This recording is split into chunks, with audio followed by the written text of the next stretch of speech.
Oke, sekali lagi selamat pagi untuk saudara-saudara atau teman-teman yang ada di Indonesia. Selamat sore yang ada di Amerika. Kita pada saat ini akan memulai kita punya Bible study. Dan Bible study kita ini kita berbicara mengenai pelajaran kesehatan ya, atau pelajaran medical missionary.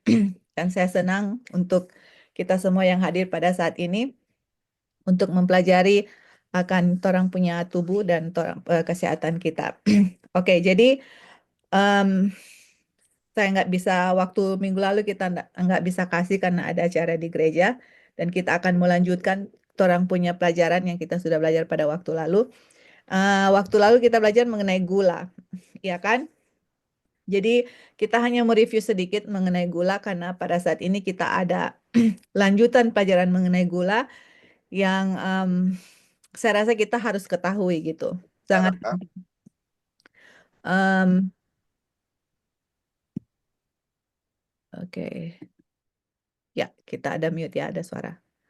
Oke, jadi pelajaran mengenai gula ini yang kita pelajari waktu lalu, yaitu em, di kita punya tubuh ini, itu kita sangat memerlukan gula ya, apalagi untuk kita punya beraktivitas, itu gula itu masuk ke dalam kita punya sel untuk memberikan kepada kita energi atau ya energi bahasa Indonesia. Em, dan kalau kita bahas pada waktu lalu, di kita punya makanan, apalagi makanan-makanan yang sudah dijual di toko-toko atau ya makanan yang sudah di toko-toko atau mungkin makanan yang kita bikin sendiri atau kue-kue, kita lihat di situ bahwa apalagi yang di toko itu, kebanyakan makanan dan minuman itu sudah ditambah gula dan itu yang ditambah gula itu namanya added sugar atau gula yang ditambahkan. Dan kita lihat kebanyakan kita masyarakat mungkin sudah diedukasi mengenai bagaimana konsumsi gula itu yang berlebihan itu tidak baik ya. Jadi apa yang dilakukan oleh apa namanya oleh company atau orang-orang yang jual-jual mereka punya makanan atau minuman, mereka itu kasih label di luar itu, oh misalnya makanan sehat seperti itu ya, minuman sehat dari buah-buahan atau makanan. Tetapi kita tidak tahu bahayanya itu mereka taruh di makanan kita itu added sugar atau tambahan gula dan kita lihat itu tambahan yang gula itu yang kalau ditaruh di produk-produk makanan itu mereka suka ganti-ganti nama yang mungkin kalau orang-orang awam yang nggak tahu istilahnya oh nggak ada tulis gula. Jadi oke lah untuk konsumsi gitu. Jadi gula itu dikasih nama yang bermacam-macam sampai orang nggak bisa baca untuk bilang oh ini gula. Seperti itu. Nah, kalau kita mau baca itu tambahan tambahan gula itu di kita punya produk atau makanan yang dijual itu biasanya paling ujung-ujungnya ditulis OSE ya atau OS. Kayak itu adalah tambahan gula seperti dextrose, maltose, fructose seperti itu. Dan kita lihat di sini bahwa gula yang biasanya kita konsumsi atau orang-orang konsumsi atau makanan-makanan yang dijual di toko itu kebanyakan yang kedapatan itu adalah sukros. Nah, sukros itu adalah gula putih. Nah, gula putih itu biasanya kalau misalnya gula yang mereka belum kalau gula putih itu biasanya gula yang mereka sudah proses. Jadi mereka sudah proses itu mereka bikin sedemikian rupa sampai hasilnya itu gula itu jadi putih. Ya kan kalau kita beli gula di toko itu gulanya itu warna putih. Itu gula itu mereka sudah proses, mereka sudah kasih keluar, mereka punya vitamin, mineral, serat-serat yang diperlukan tubuh itu, mereka kasih keluar itu dan yang sisa itu hanya tinggal sukros ya atau hanya tinggal gula tok. Nggak ada dia punya mineral, nggak ada dia punya vitamin, nggak ada dia punya fiber, dia punya serat yang masuk di dalam kita punya tubuh. Makanya kita punya tubuh itu karena kita sudah konsumsi banyak gula, yang terjadi adalah orang-orang kebanyakan menderita penyakit namanya non-alcoholic fatty liver. Non-alcoholic fatty liver itu biasanya itu liver itu sudah proses itu fruktos atau gula yang tadi sudah jadi putih itu, dia proses itu dan dia merubah ke apa namanya? Gula itu dirubah menjadi lemak. Makanya orang yang kena non alcoholic alcoholic fatty liver atau biasanya kan orang kena sakit liver itu karena minum-minum alkohol, right? Merusak liver. Tapi ini liver ini rusak nggak perlu minum alkohol, dikonsumsi lah gula. Jadi mungkin kita nggak perlu istilahnya oh saya makan gula dalam dalam jumlah yang banyak satu kali nggak. Kita bisa konsumsi gula itu yang banyak dalam satu hari ya, makan pagi mungkin roti yang ada gula atau minum minuman orang bilang minuman sehat tetapi banyak gula di situ. Atau di Amerika mereka suka minum Coke atau Coca-Cola atau Sprite. Nah, ini sudah mutan baru di Indonesia, di Manado. Kita dulu kita ingat masih kecil kalau sudah mutan baru di rumah itu suka ada Sprite atau Coca-Cola atau jenis minuman-minuman yang biasanya kita nggak minum sehari-hari karena oh ada orang datang, orang mau kunjungi di rumah, mau kasih selamat Natal dengan Tahun Baru, ada keluarga mau datang, teman-teman mau datang. Jadi dipersiapkanlah makanan dan minuman yang kita tidak biasa konsumsi sehari-hari. Tapi kalau di orang-orang Amerika itulah mereka punya minuman sehari-hari mereka minum. Coke atau ini apa namanya minuman-minuman yang tidak sehat yang mengandung banyak gula. Nah, sometimes di minuman yang mereka minum itu dibilang oh zero sugar katanya, nggak ada gula. Tetapi yang diganti itu adalah pengganti gula yang malah lebih berbahaya dari gula itu sendiri. Jadi kita lihat di sini orang yang mengkonsumsi banyak gula bisa kena penyakit non-alcoholic fatty liver. Jadi livernya itu ada fat, ada apa namanya, ada lemak-lemak. Terus bukan itu saja, gula ini bisa membuat orang obesity atau em, kegemukan. Terus jadi gula ini bisa menyebabkan orang juga em, apa namanya menyebabkan orang ya gemuk, apalagi di bagian perutnya itu. Kalau ada orang yang gemuk, kalau kalian lihat ya kakinya kecil, tangannya kecil, tapi kalau jalan dia perutnya itu besar, apalagi di Amerika di sini itu udah banyak sekali lemak di bagian perutnya itu. Nah, itu salah satu penyebabnya itu adalah orang mengkonsumsi banyak gula. Karena yang terjadi adalah itu fruktos atau gula tambahan yang dimakan itu apalagi dalam jumlah yang besar, itu liver itu proses fruktos itu karena sudah overwhelmed, dia nggak bisa proses lagi, tapi itu langsung dirubah menjadi apa namanya, dirubah menjadi lemak. Itu yang terjadi. Dan yang terjadi juga bahwa kalau kalian lihat ya, jadi lemak kan. Nah, lemak ini bukan hanya saja apa namanya, bukan hanya bertumpuk di perut, tapi ini juga lemak ini bisa membuat kita punya arteri atau vein atau arteri itu bisa menjadi penumpukan apa namanya lemak di situ dan kita punya darah itu kan nggak bisa apa namanya nggak bisa di kita punya arteri itu darah itu nggak bisa lancar.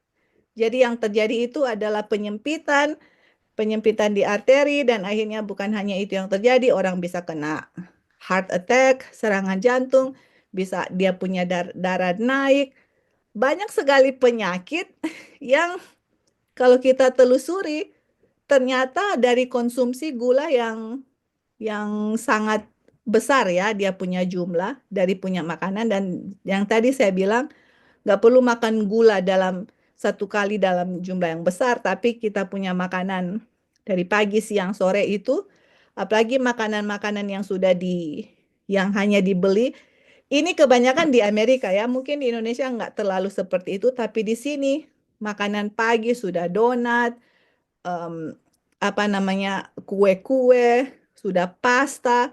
Kita sudah belajar waktu lalu penyakit atau imun disease itu, penyakit atau imun itu salah satu penyebabnya adalah gluten, ya kan, dari tepung-tepung.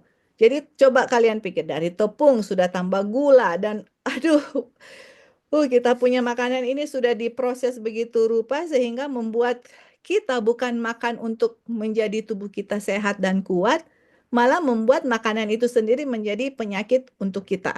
Seperti itu.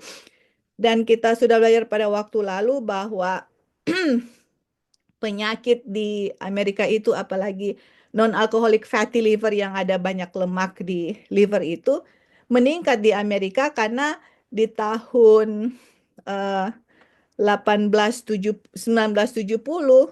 itu makanan-makanan diintroduce dikasih yang namanya high fructose corn syrup atau em, jagung yang mereka bikin sirup yang sangat manis dan sangat tinggi dia punya kadar gula namanya fruktos.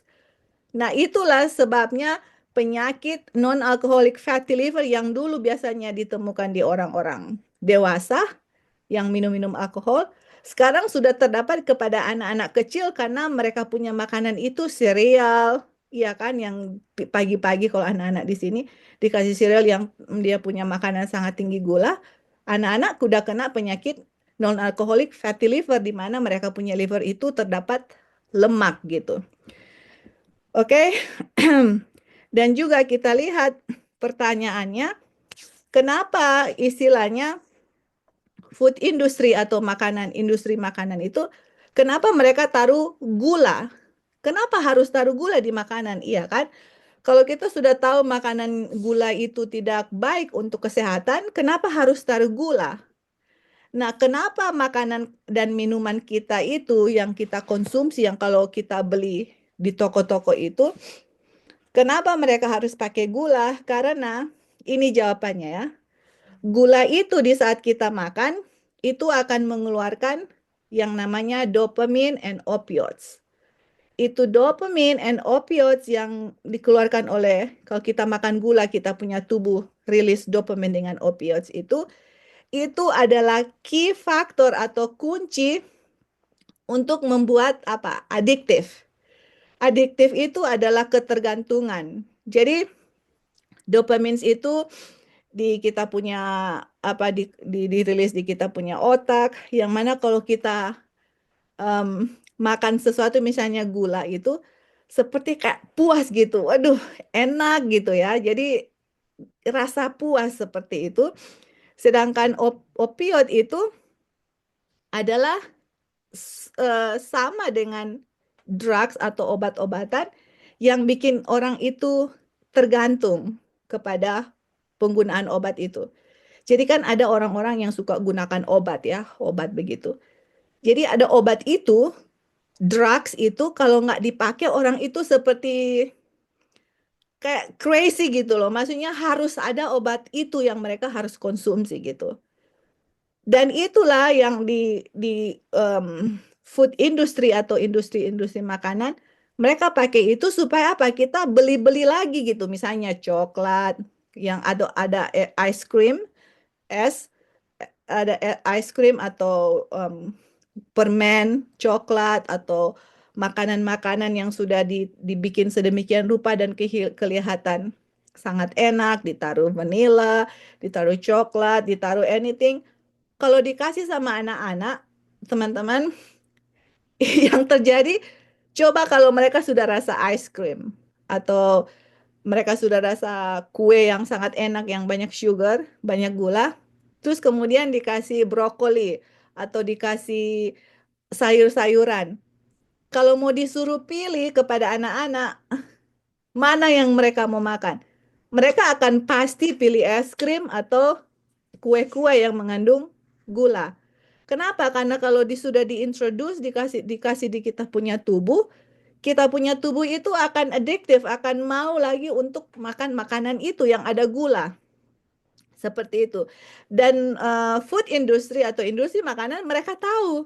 Mereka sudah belajar kita punya tubuh, apa yang membuat manusia itu harus tergantung gitu supaya makanannya itu dibeli kan?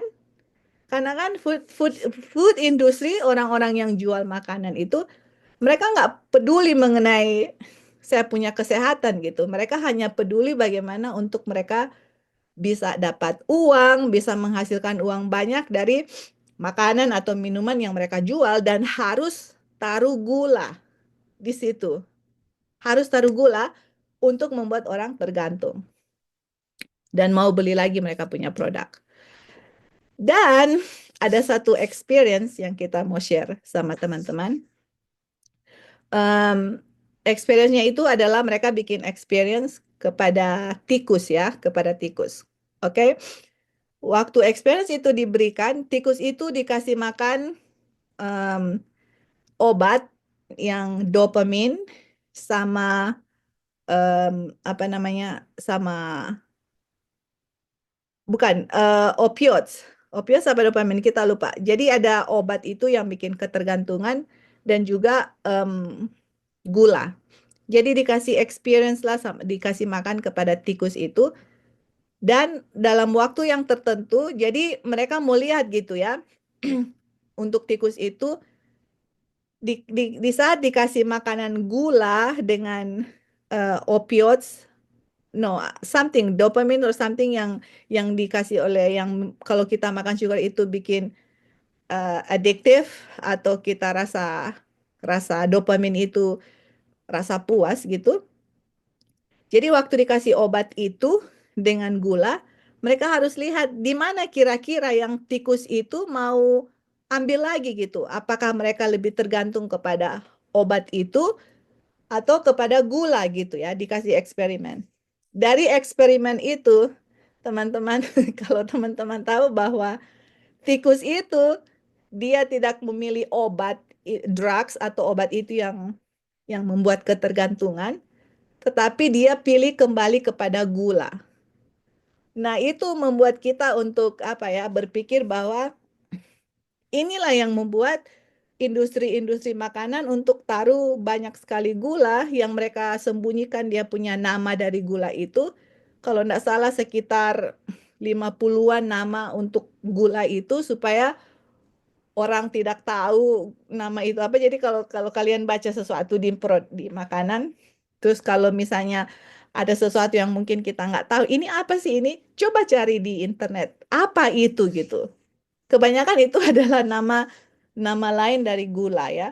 Jadi sangat menarik bahwa tikus membeli gula daripada obat yang diberikan gitu. Nah, itulah kita harus tahu bahwa gula itu tidak baik untuk kita punya kesehatan, bisa menyebabkan em, apa namanya kerusakan di liver, bisa menyebabkan sakit jantung, bisa menyebabkan orang kena heart attack, stroke, bisa menyebabkan kadar kolesterol tinggi. Kan kita tahu kolesterol tinggi ya, itu kan karena fat atau lemak gitu. Dan lemak itu terjadi karena konsumsi banyak gula dan liver itu merubah itu menjadi fat atau menjadi lemak gitu ya. Dan mungkin sometimes kita pikir, oh mungkin orang ini terlalu makan banyak daging-daging. Bisa saja, tetapi jangan lupa gula itu juga salah satu penyebab utama orang itu bisa kena apa bisa dia punya kadar kolesterolnya tinggi gitu. Jadi gula itu kalau kita bilang ya itu sangat berbahaya dan dibilang di sini kalau kita makan terlalu banyak gula, kita punya liver kena nggak bisa proses dengan baik dan itu hanya dirubah dari gula itu kepada fat atau kepada lemak gitu.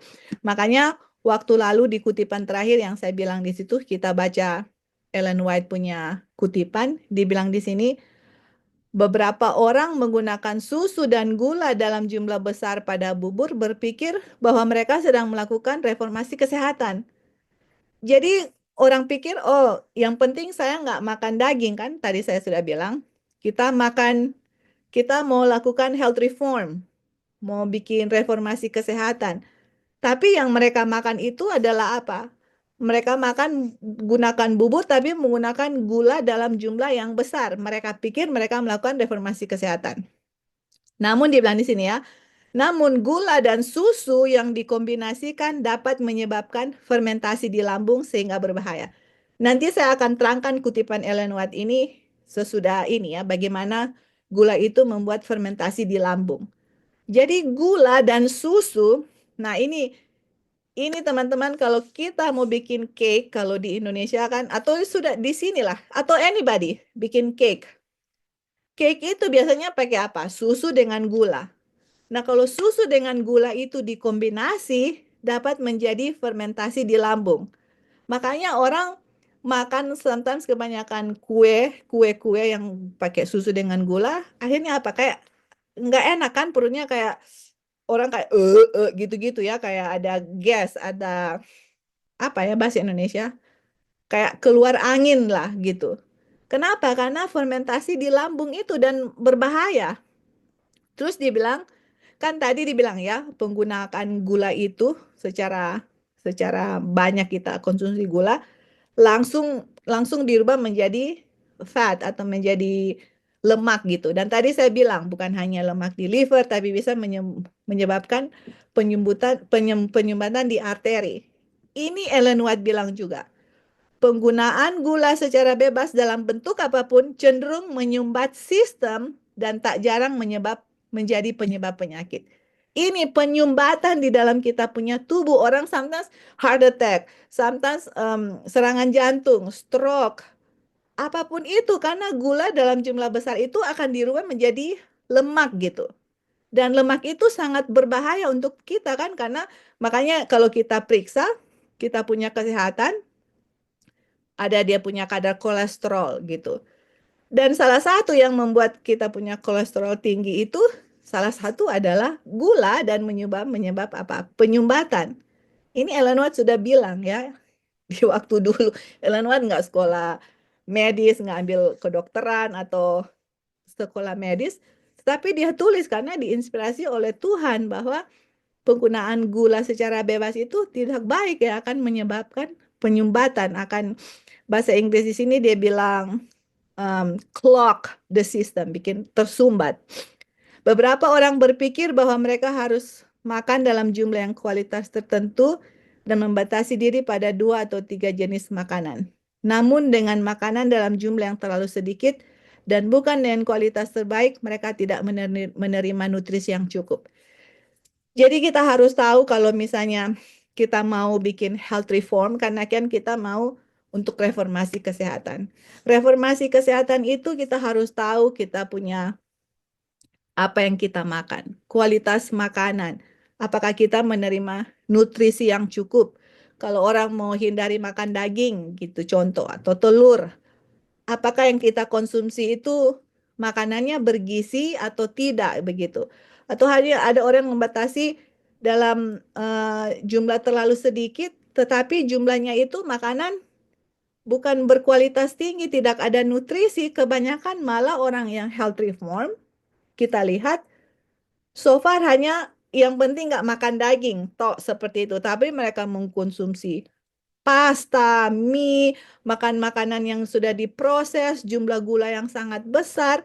Dan nanti kita lihat ya, nanti kita kasih di bawah sini pelajarannya sampai ada orang yang mati, teman-teman. Nanti kita lihat dia punya pelajaran pada pada hari ini yang kita mau kasih. Jadi untuk kita mau health reform atau reformasi kesehatan, kita harus pun ada meminta pertolongan Tuhan untuk memberikan kepada kita pengetahuan ya, pengetahuan mengenai kita punya kesehatan. Kenapa? Karena kita sudah baca waktu lalu bahwa hukum itu ada ada dua ya, satu cinta kepada Tuhan dan cinta kepada sesama kita manusia. Tetapi di Matius 22 kalau kita tidak salah ya itu dia bilang untuk hukum yang pertama itu kasihlah Tuhan, oke, dengan segenap hati, dengan segenap jiwa. Dan yang kedua yang sama seperti itu adalah kasihilah dirimu sendiri dan kasih sesama manusia. Jadi di hukum itu juga adalah bagaimana kita mengasihi kita punya diri, bukan bukan selfish ya, atau untuk cinta diri, bukan itu. Jadi kita mengasihi diri kita, kenapa? Karena kita tahu bahwa Tuhan itu sudah mati di kayu salib untuk menebus saya gitu. Saya punya harga, yang pelajaran yang kita belajar kemarin itu, Tuhan berikan anak satu-satunya, dan waktu Tuhan memberikan anak satunya, seluruh surga diberikan untuk kita gitu. Dan Tuhan menginginkan kebahagiaan yang sejati atau true happiness kepada kita manusia. Itulah sebabnya hukum itu adalah bagaimana kita menjaga diri kita, karena Alkitab juga bilang sendiri, tubuh kita itu sudah dibeli dengan harga yang lunas. Oke, ya kan? Dia bilang kita punya tubuh itu Ka'bah Tuhan. Dan kita nggak boleh merusak tubuh kita karena ini adalah Ka'bah Tuhan. Kita harus kasih kita punya tubuh, dan hukum itu adalah landasan adalah kasih. Dan bagaimana kita mengasihi tubuh kita itu adalah dengan menjaga tubuh kita supaya sehat. Waktu kita sehat, kita bisa menolong orang lain, iya kan? Tuh kita bisa melakukan tugas yang Tuhan sudah percayakan kepada kita untuk memberikan pekabaran. Seperti itu. Jadi kalau kita sakit, dan kalau kita sakit, kita nggak bisa membantu sesama kita manusia, nggak membantu kita punya keluarga, nggak bisa menjalankan tugas yang Tuhan percayakan kepada kita kalau kita sakit.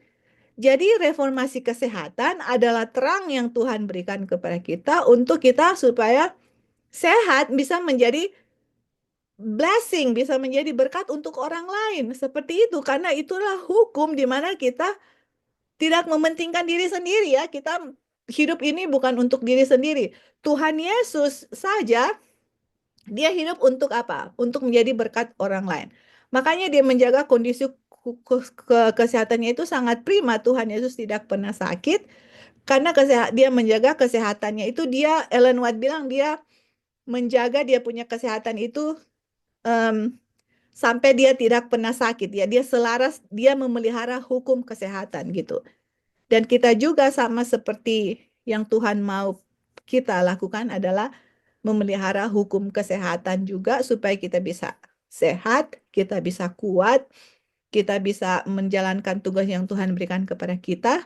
Tapi sometimes untuk melakukan reformasi kesehatan, bukan sometimes ya, kita perlu knowledge, kita perlu pengetahuan bagaimana untuk kita bisa melakukannya dengan cara yang baik, yang sesuai dengan kehendak Tuhan. Dan kita sudah diberikan terang oleh Tuhan bagaimana mengenai reformasi kesehatan. Dan teman-teman yang kita belajar pada saat ini, saya akan kasih backup dari Ellen White. Jadi bukan hanya sekedar sains di luar, dibuktikan di luar, tapi Ellen White sendiri yang mengatakan hal seperti itu.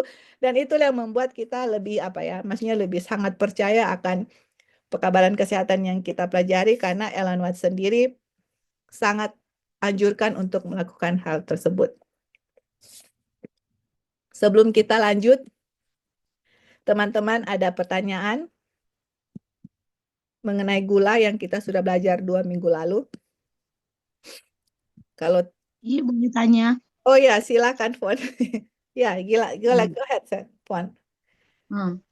Oke, jadi kalau di Indonesia itu ya, Mhm, kalau rupa orang tukang masak koki, mhm, orang kan sekarang kita koki di Unclub.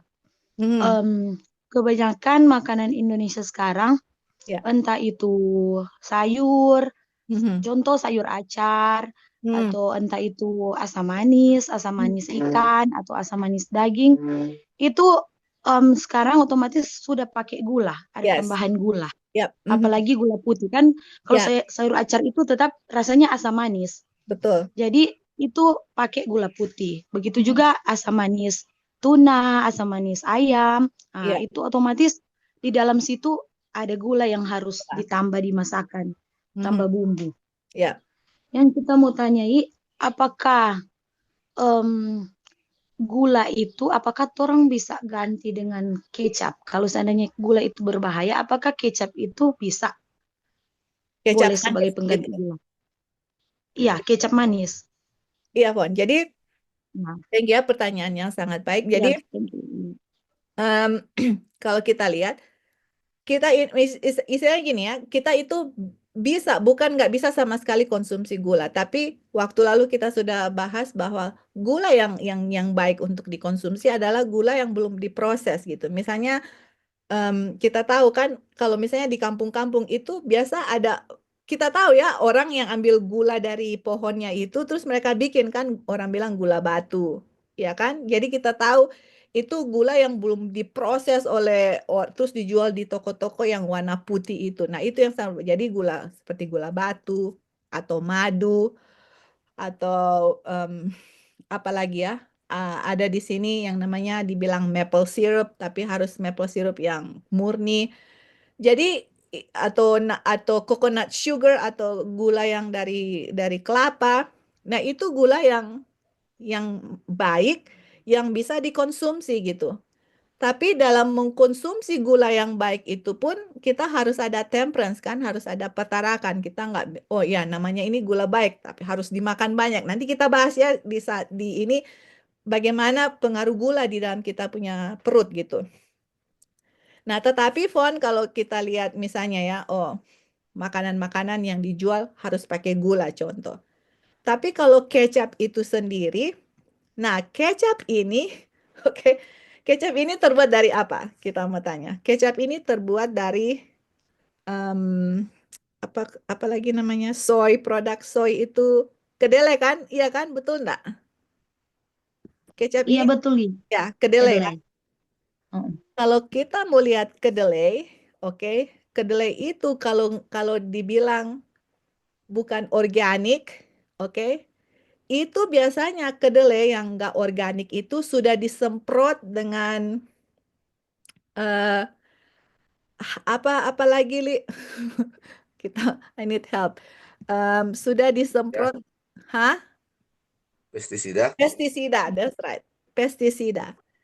Nah, di pestisida itu sendiri, Fon, dia itu mengandung yang ada namanya glyphosate. Kita nih tahu bahasa Indonesia apa? Glyphosate atau apa? Glyphosate. Dan glyphosate itu yang pestisida itu sangat sangat sangat berbahaya untuk kita punya tubuh. Makanya kalau kita mau beli tahu atau tempe, kita enggak tahu di Indonesia apakah suka ditulis itu organik atau enggak. Apakah kalian di sana ditulis organik atau enggak, Li? Atau yang lain? Kalau mau beli tempe di luar? Enggak. Enggak ya? Oke. Kalau di Amerika di sini kalau, hah? Gimana, Li? Kok sorry. Jadi, kalau di Amerika di sini, kalau kita mau beli tahu atau tempe, biasanya ditulis di situ organik gitu. Jadi kalau ditulis itu organik, itu biasanya tempe yang mereka nggak semprot oleh apa pestisida gitu. Tapi kalau nggak ditulis organik, itu pasti tahu atau tempe yang sudah disemprot oleh pestisida.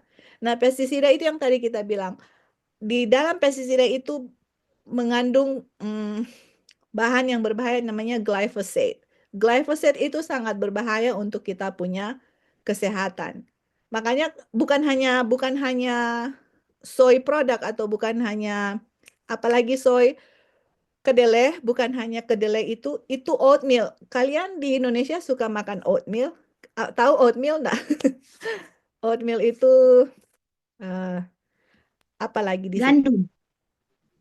Em, Bukan gandum, Fon. Ada kayak semacam bubur yang mereka bikin dari tentekor. Apalagi tentekor namanya di Indonesia. Hmm, Cracker oat. ya kayak Iya, kayak cracker. mil itu pintar.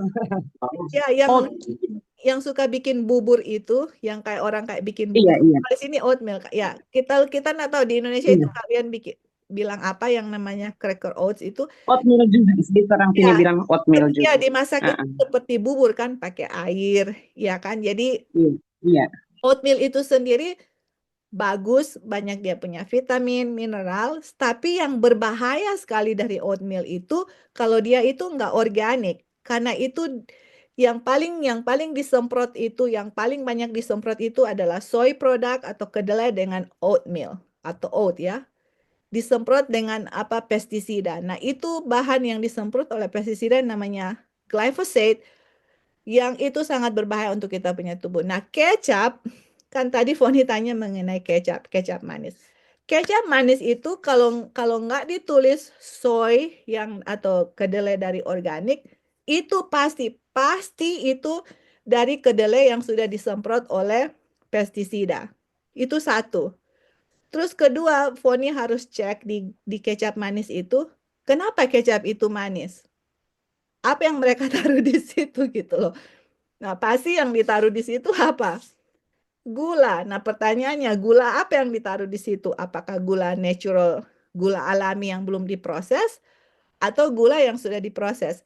Makanya untuk Tante Kori di sana yang lagi tolong-tolong orang sakit di sana, kita bilang sama Tante Tante Kor kalau mau tolong orang sakit di sana, mereka nggak bisa makan untuk makanan yang proses. Harus makanan yang kayak misalnya ubi-ubi, begitu yang langsung dari tanah terus kita masak dikasih kepada orang yang sakit gitu. Karena biasanya makanan kalau sudah kita beli dari bungkusan dari plastik atau botol, itu sudah diproses itu. Sudah ada bahan-bahan pengawet juga di dalam di sana. Jadi kalaupun kita misalnya mau bikin asam manis, Foni bisa ganti dengan madu untuk dia punya gula atau bisa ganti dengan gula batu. Yang penting gula yang alami gitu, bukan gula yang sudah diproses seperti gula putih gitu, Fon. Bisa diganti dengan madu kah atau bisa diganti dengan gula batu kah? Pokoknya gula yang tidak diproses.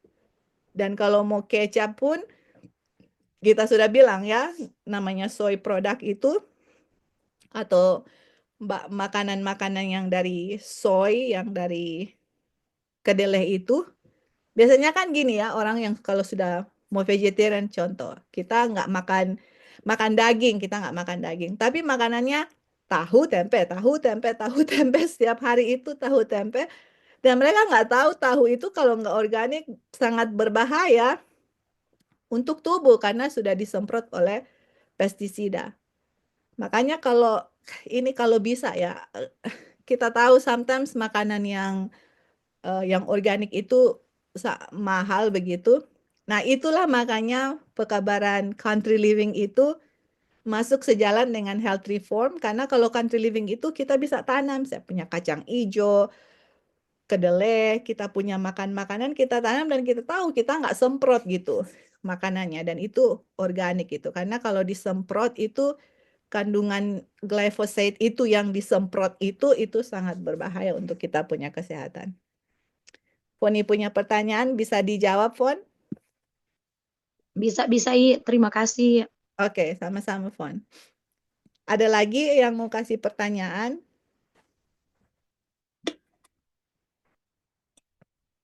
Oke. Terima kasih Pon karena itu juga mau ditanyakan sebenarnya. Terima kasih Oh iya, tentang kecap itu. oh Ya, iya Tan, iya kecap. terima kasih. Betul, iya betul. Sama-sama Tan, puji Tuhan. Oke, jadi kita lanjut ya mengenai gula. Nah, ini pelajaran yang kita mau kasih untuk kita semua ini sangat penting ya, sangat penting. Nanti kita lihat dia punya kutipan, oke? Waktu kita baca kutipan Ellen White yang kita mau share nanti, kita langsung berdoa sama Tuhan, Tuhan tolong untuk kasih hikmat, oke? Apalagi ibu-ibu. Nah, ini kita mau share ya. Oke, ini masih lanjut mengenai gula. Oke, kita lanjut mengenai gula. Nah, sebelum kita lanjut mengenai gula, jadi kita nggak ada di sini di presentasi, tetapi kita tahu ya, kalau kita makan gula pun, kalau kita makan gula, biasanya gula itu membuat kita punya sistem kekebalan tubuh itu turun. Right? Kalau nggak salah, sesudah kita konsumsi gula yang sangat tinggi ya, dan ini gula yang sudah diproses, kita punya sistem kekebalan tubuh turun. Dan coba kalian, kita nggak suruh mau coba ya, tapi biasanya orang sakit itu, kebanyakan orang sakit itu biasanya kalau ada tak Natal, tahun baru atau ada pesta-pesta yang makan banyak makanan yang manis-manis, itu biasanya orang sesudah itu nggak enak badan gitu loh. Kenapa? Karena mereka punya kalau makan banyak gula, sistem kekebalan itu, tubuh itu drop. Jadi orang itu biasanya sakit flu, sakit kepala, sakit perut, dan segala macam. Itu salah satu apa namanya kalau kita makan gula. Nah juga ini Tante Kor yang lagi tolong orang yang kena cancer.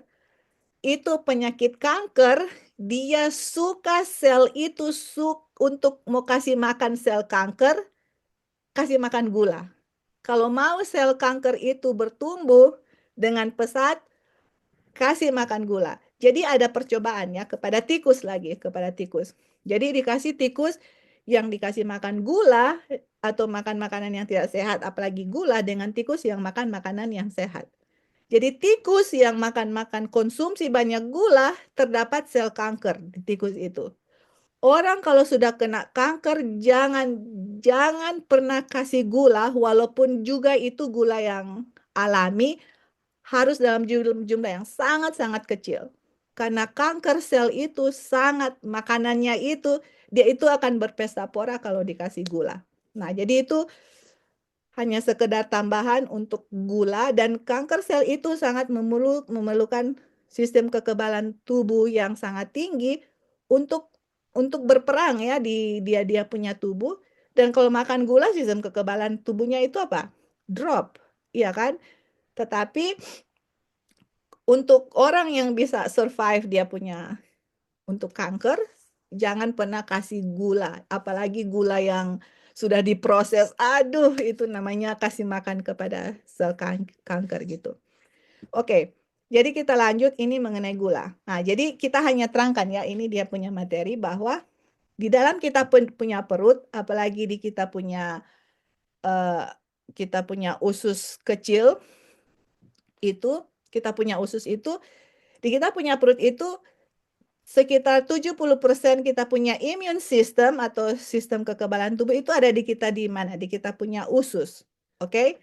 Dan di kita punya usus itu, kalau kalian pernah dengar bakteri yang baik dengan bakteri yang jahat, pernah dengar itu ya? Atau good bacteria or bad bacteria. Nah, di kita punya usus itu terdapat good bacteria and bad bacteria, atau bakteri yang baik dengan bakteri yang tidak baik. Nah, di saat kita punya tubuh itu, bakteri yang baik dengan bakteri yang tidak baik itu dalam jumlah yang seimbang, oke? Biasanya itu nggak akan ada terjadi gangguan di kita punya tubuh, atau tidak akan ada penyakit yang disebabkan oleh bad bacteria.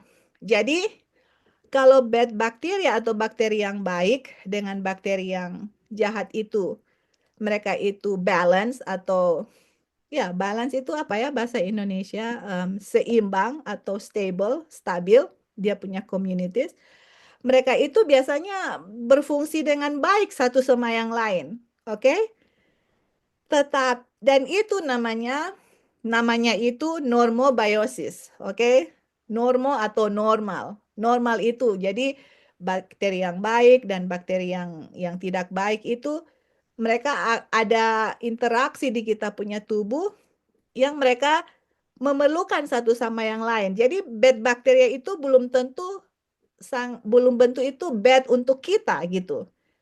Selama good bacteria, selama bakteri yang baik itu bisa namanya dibilang in check ya, keeping harmful microbes in check. Jadi istilahnya selama bad bacteria itu enggak berkembang lebih banyak dari good bacteria itu, mereka oke. Tapi di saat bakteri yang tidak baik, dia itu jumlahnya lebih banyak dari bakteri yang baik, disitulah terjadi masalah. Ngerti kan? Jadi gini, ada keseimbangan di kita punya, dia punya usus itu namanya normobiosis. Normobiosis itu di kita punya tubuh ada bakteri yang baik, ada bakteri yang tidak baik. Tetapi selama normal atau stabil itu, atau balance itu seimbang, itu good bacteria itu bisa bisa kontrol itu bad bacteria yang membuat bad bacteria atau bakteri yang tidak baik itu bisa membuat, nanti kita bahas ya apa yang mereka bisa bikin. Tetapi selama bakteri yang tidak baik itu dikontrol oleh bakteri yang baik itu, everything is okay, nggak akan ada masalah di kita punya tubuh. Tetapi akan ada masalah kalau sudah terjadi ketidakseimbangan. Ketidakseimbangan di dalam kita punya usus, di mana bakteri yang tidak baik itu lebih besar jumlah dari bakteri yang baik itu namanya dysbiosis. Dysbiosis. Ingat ya, kalau kita mau tahu mengenai autoimmune disease atau penyakit autoimun, kita harus tahu yang namanya dysbiosis. Karena dysbiosis ini akan menyebabkan leaky gut dan akan menyebabkan autoimun, karena kita lagi belajar mengenai apa? Penyakit autoimun. Dysbiosis ini di mana tidak terjadi keseimbangan di kita punya bakteria ya, karena kita kan di tubuh kita ini banyak bakteria, good bacteria dengan bad bacteria.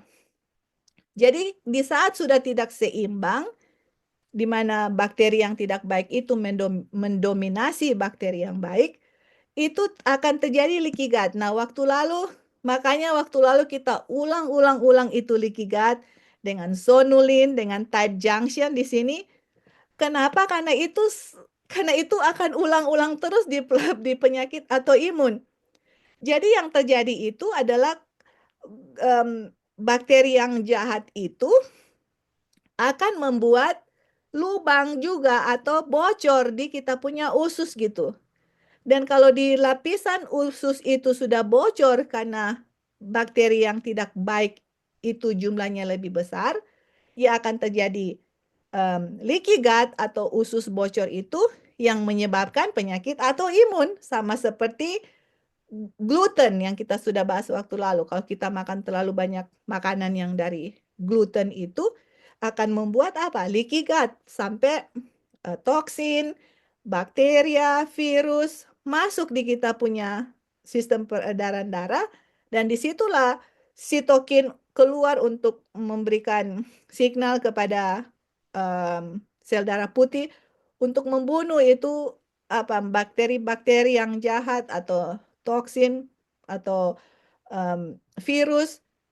Jadi akhirnya kebanyakan sitokin, kebanyakan imun sistem yang dikeluarkan untuk menyerang, akhirnya kita punya imun sistem kelelahan dan malah menyerang sel-sel yang masih baik, sampai kita punya tubuh ini terdapat penyakit dari kepala sampai kaki namanya autoimun, karena kita punya imun sistem itu serang terus gitu. Dia posisinya serang terus karena sitokin dikasih keluar terus, karena terjadi leaky gut gitu di kita punya usus, karena di kita punya usus sudah masuk toksin, bakteri, dan dysbiosis ini menyebabkan leaky gut. Pertanyaannya, kenapa terjadi ketidakseimbangan di antara bakteri yang baik dengan bakteri yang tidak baik? Itu kenapa? Penyebab salah satu ketidakseimbangan antara bakteri yang baik dengan bakteri yang tidak baik itu adalah gula, teman-teman. Gula itu adalah makanan yang terbaik dari bakteri yang tidak baik. Oke, bad bacteria di kita punya tubuh itu sangat suka akan gula. Dan di saat bad bacteria atau bakteri yang jahat itu bertumbuh lebih banyak dari bakteri yang baik tidak bisa kontrol lagi itu bad bacteria, sampai terjadi bad bacteria itu membuat leaky gut. Di sini kalian lihat ya, ini yang namanya tadi kita bilang dysbiosis. Ketidakseimbangan antara bakteri di kita punya usus menyebabkan apa? Leaky gut. Dan leaky gut ini menyebabkan autoimmune disease atau penyakit autoimun. Gula, teman-teman, kita mau bilang, gula bukan hanya menyebabkan penyakit autoimun, menyebabkan penyakit jantung, penyakit liver. Hampir semua kita punya penyakit di kita punya tubuh ini kalau kita bilang ya, salah satu penyebab paling utama yang paling berbahaya yang biasanya kita orang Advent tidak menekankan itu adalah gula. Kenapa? Karena kita banyak fokusnya jangan makan telur, jangan makan ikan, jangan makan daging, harus reformasi kesehatan. Tapi makanannya gula terus. Nanti kita lihat ada kasus yang Ellen White bilang mengenai itu, teman-teman. Jadi ini sugar ini bisa menyebabkan dysbiosis karena bakteri yang jahat suka makan gula, itulah makanannya gitu loh. Jadi itulah yang menyebabkan penyakit autoimun. Oke? Nah, tadi ya kita bilang, oke? Tadi kan kita baca mengenai kutipan Ellen White yang bilang gula itu menyebabkan gangguan pencernaan. Nah, kita lihat ya, bagaimana di dalam kita punya perut itu, kalau kita makan gula, apa yang terjadi di kita punya perut? Nah, ini dia. Oke? Dia bilang, gula apalagi simple sugar like fructose, itu yang tadi itu yang gula yang sudah added sugar atau tambahan gula yang sudah diproses gitu.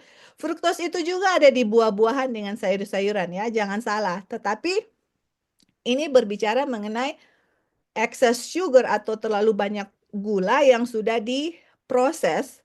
Dan kalaupun kita makan makanan gula makan makanan yang buah-buah gitu, tapi kalau terlalu banyak makanan buah yang manis itu juga akan menyebabkan dysbiosis ya di kita punya tubuh. Makanya untuk menolong orang yang kena autoimun itu gula itu harus bisa makan tapi hanya dalam jumlah yang sangat kecil gitu. Nanti ya in the future kita akan share seperti Tante Kori lagi tolong orang yang sakit di Tondano. Kita akan kasih share dia punya detox, dia punya makanan. Dan itu teman-teman kalau kalian suka sekali makan gula, unfortunately ya, di punya detox itu dengan dia punya makanan itu, gulanya itu sangat sedikit.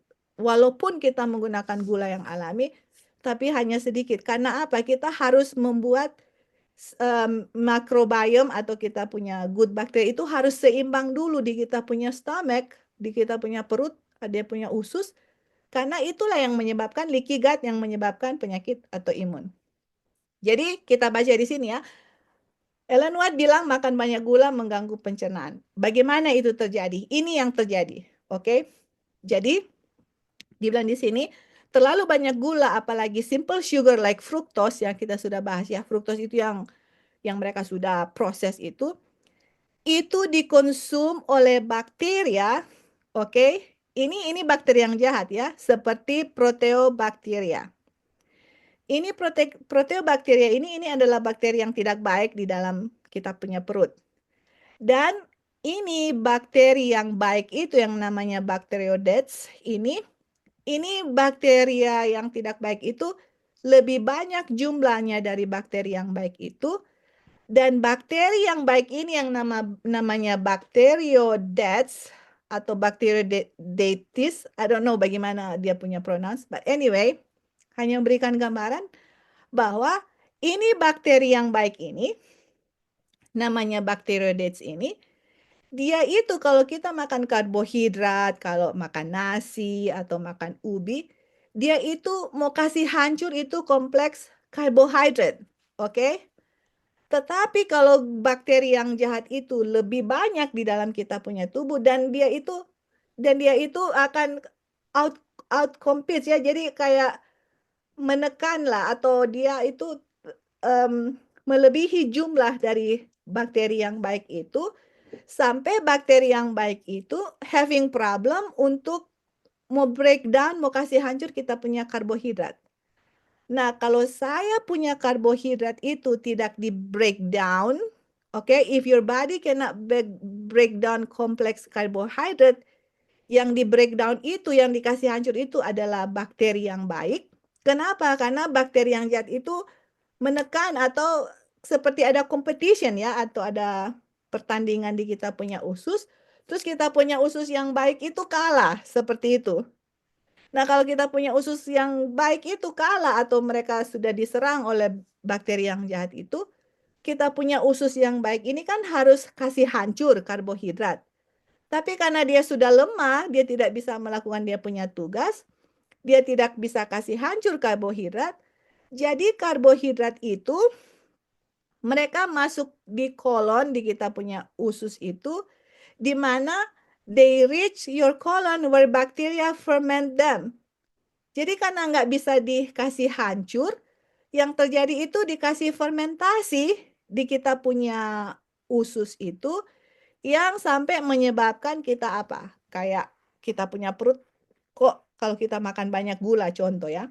Kita makan banyak gula, sepertinya kita punya perut itu kayak banyak gas atau kayak banyak, kalau bahasa Indonesia apa ya? Kalau gas itu kayak kembung. Kita punya perut itu kayak kembung, terus sakit dan juga kena diarrhea. Kenapa? Karena itu makanan karbohidrat itu sudah difermentasi karena nggak bisa di breakdown dia punya karbohidrat. Kenapa? Karena bakteri yang jahat itu lebih banyak jumlahnya dari bakteri yang baik. Dan bakteri yang baik itu nggak bisa melakukan tugasnya untuk kasih hancur itu karbohidrat.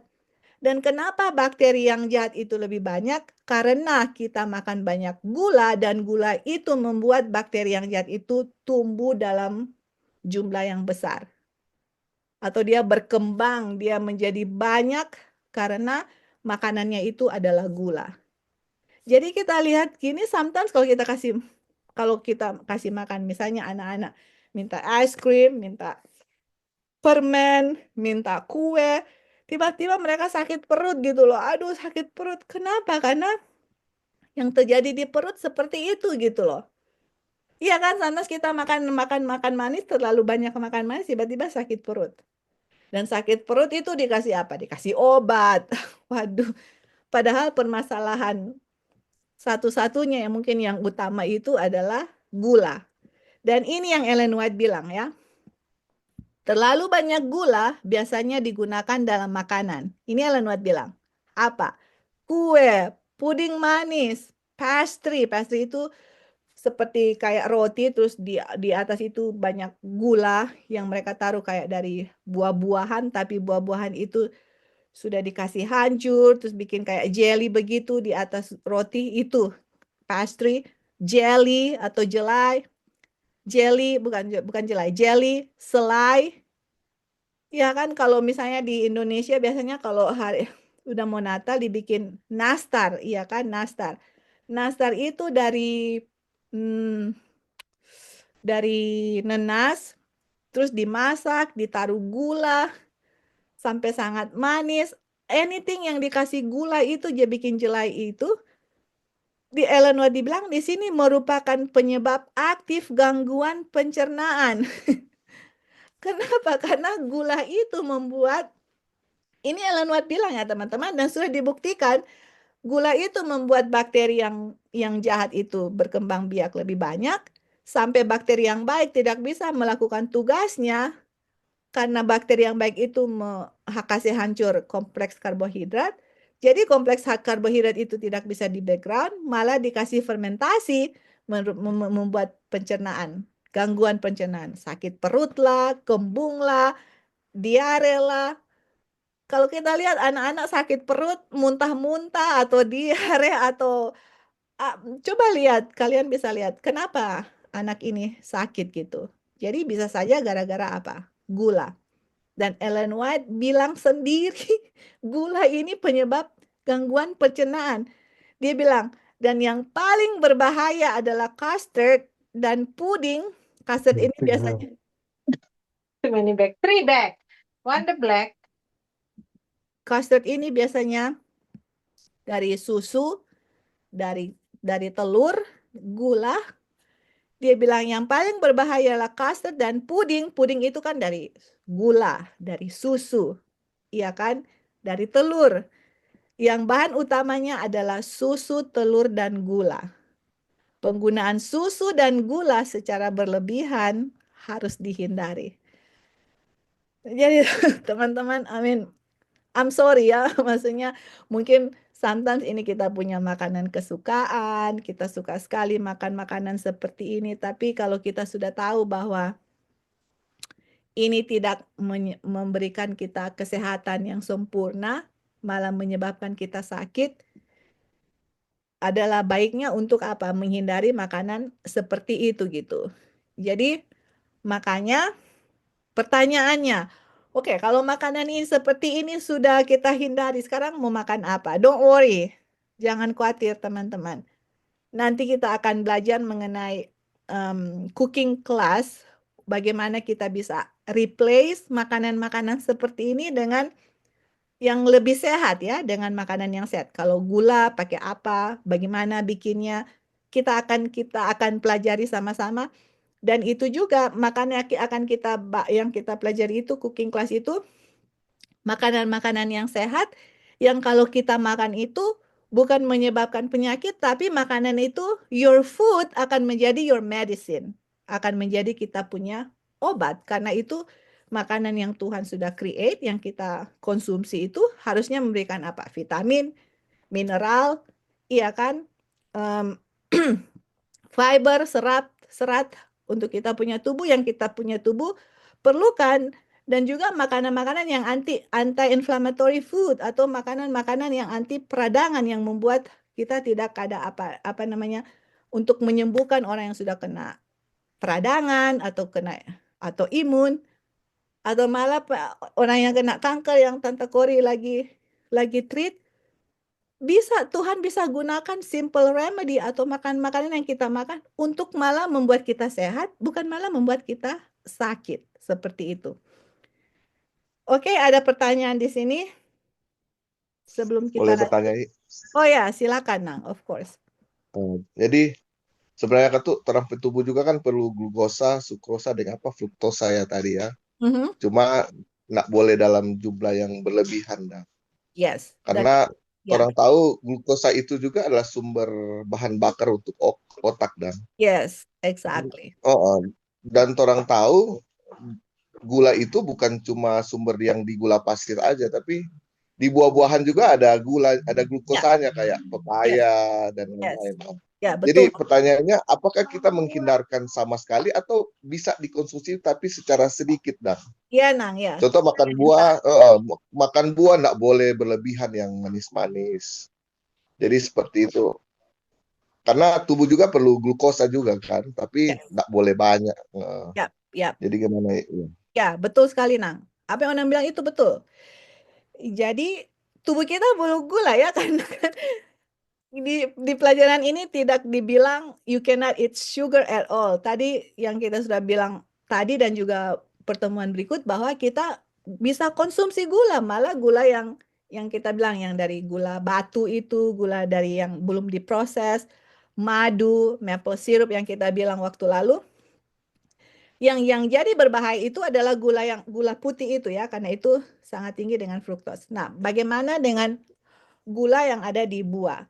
Yes, gula yang ada di buah itu bisa dimakan gitu. Seperti kalau makanan yang tinggi gula, misalnya pisang, pisang atau mangga yang sudah masak, atau ada pepaya, atau kurma. Kalian tahu kurma? Kurma itu di sini namanya dates ya. Jadi itu bulat itu warna coklat itu dan kayak gooey gitu. Itu sangat manis sekali gitu.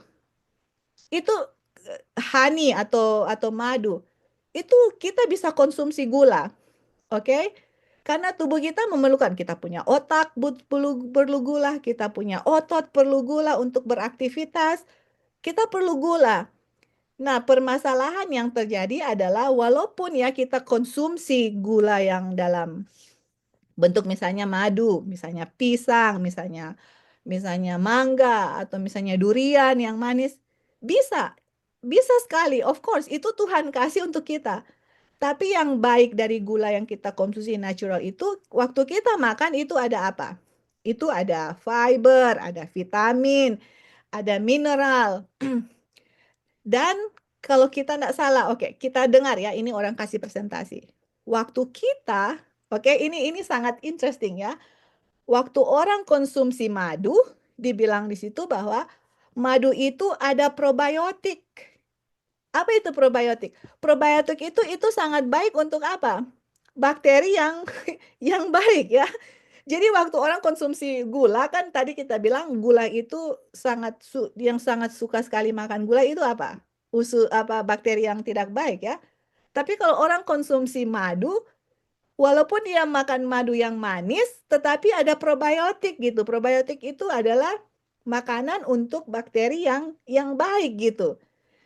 Jadi gini ya, itu good bacteria itu dia punya makanan yang paling dia suka itu adalah makanan-makanan yang berserat.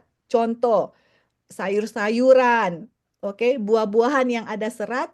Makanya kalau bisa dianjurkan itu, misalnya kan sometimes orang kayak suka bikin jus atau orange juice itu. Orange juice itu kan sangat manis ya kalau kalau dapat yang orange juice gitu. Dan orang minum orange juice itu sudah manis, tapi dia punya seratnya nggak ada gitu. Padahal kita punya bakteri yang baik itu makanannya itu adalah serat gitu.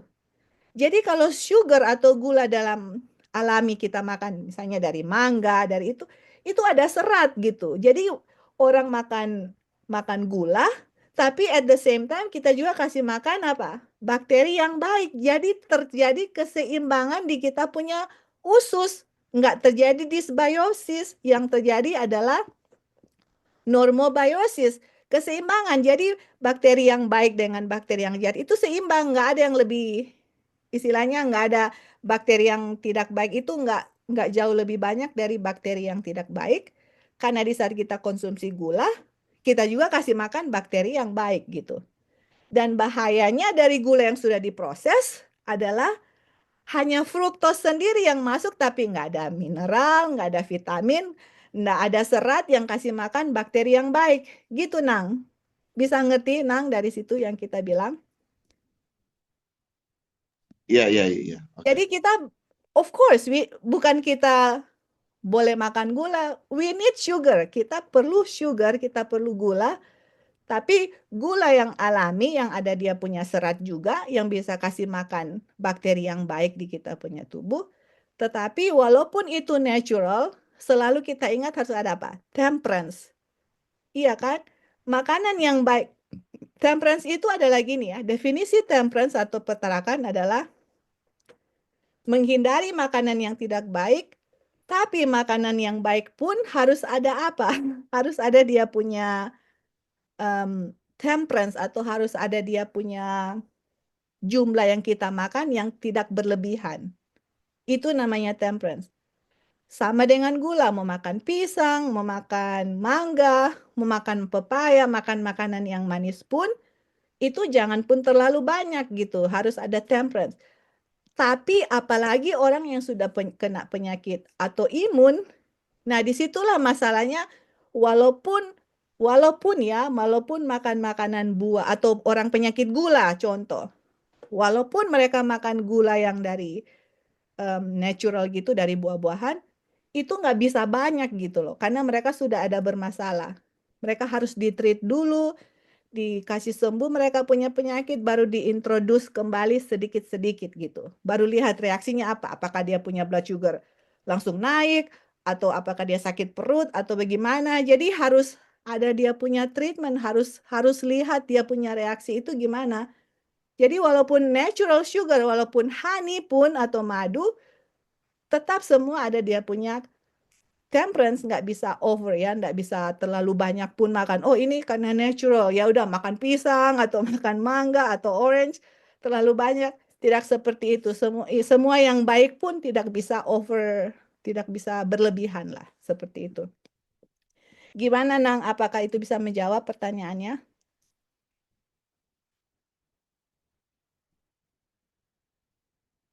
Iya, bisa. Ya, Oke. thank you. Oke. Jadi kita sudah bahas tadi yang di bawah di sini, kita sudah bahas sama teman-teman semua bahwa terlalu makan banyak sugar itu bisa menyebabkan obesity atau berat badan naik, bisa menyebabkan penyakit peradangan di perut. Kita sudah tahu ya itu bisa menyebabkan penyakit atau imun. Kenapa itu semua terjadi? Karena leaky gut. Kenapa leaky gut terjadi? Karena usus bocor itu, di usus itu kenapa? Karena bakteri yang jahat itu mendominasi bakteri yang baik. Kenapa? Karena makan banyak gula. Oke? Dan banyak juga penyakit. Kalau kalian kalau kalian tahu orang yang kena penyakit Candida, Candida itu kayak jamur. Kalau kalian lihat dia punya lidah itu putih, atau kalian lihat itu orang yang kayak gatal-gatal, terus merah-merah, itu biasanya overgrowth Candida atau ada yang istilahnya SIBO, small intestine bacteria overgrowth, atau yang tadi kita bilang ya, tidak ada keseimbangan atau dysbiosis. Itu kalau orang ada gatal-gatal atau ada lidah putih atau kalau kalian lihat itu ada jamur, kita bilang walaupun gula yang natural kalau bisa di-cut gitu loh. Orang itu jangan kita kasih, karena dia masalahnya dia punya perut itu, dia punya usus, sudah terjadi small intestine bacteria overgrowth, meaning dia punya bakteri yang tidak baik itu sudah jauh berlebihan dari bakteri yang tidak baik. Makanya ada Candida atau yeast atau ada jamur yang tumbuh gatal-gatal, merah-merah atau putih di lidah. Salah satu penyebab yang kita harus lakukan, yang kita harus bisa treat orang itu adalah kalau bisa stop consuming anything gula yang mereka makan dari processed food. Dan kalaupun ada makanan misalnya buah-buah, oke? Ada buah-buah yang ada kan namanya istilahnya GI. GI itu glycemic index. Oke? Apa arti glycemic index? Glycemic index itu adalah misalnya ya dari pisang atau dari pepaya. Orang itu bisa diukur kadar gulanya itu berapa. Right? Jadi kalau bisa orang itu makan yang glycemic index itunya rendah. Contoh, buah apa yang nggak manis? Contoh buah apa yang nggak manis? Misalnya di Indonesia itu dulu ya kita pernah tahu itu forget dulu. Ada belimbing nggak di Indonesia? Yang warna biru itu, belimbing. Glycemic indexnya low. Ada buah, Ada. ada kanang ya. Ada buah, orang bilang gora. Gora itu apa ya yang merah itu? Yang Jambu air. jambu Jambu air. air. That's right. Iya. Glycemic indexnya rendah. Kalau apel pun harus apel yang warna hijau. Karena dia punya glycemic indexnya rendah. Kalau dulu kita tahu ada yang kacang mente itu, iya kan, kacang mente itu, dia punya buah itu asam gitu. Glycemic indexnya itu rendah. Goyawas, jambu biji, glycemic indexnya, ya, jadi banyak buah-buah yang di Indonesia yang kalau orang kena yeast atau orang kena cancer, ada autoimun, lebih bagus dia makan buah yang glycemic indexnya itu rendah. Kalian bisa Google, buah apa yang glycemic indexnya rendah. Akan dikasih tahu gitu loh. Jadi, kalaupun makan buah yang manis itu, jangan makan, kalau boleh jangan dulu, kalau mau lagi dalam proses penyembuhan. Kalau sudah sembuh, bisa diintroduce sedikit-sedikit. Nah, begitulah sampai begitulah bahaya gula ya untuk kita gitu.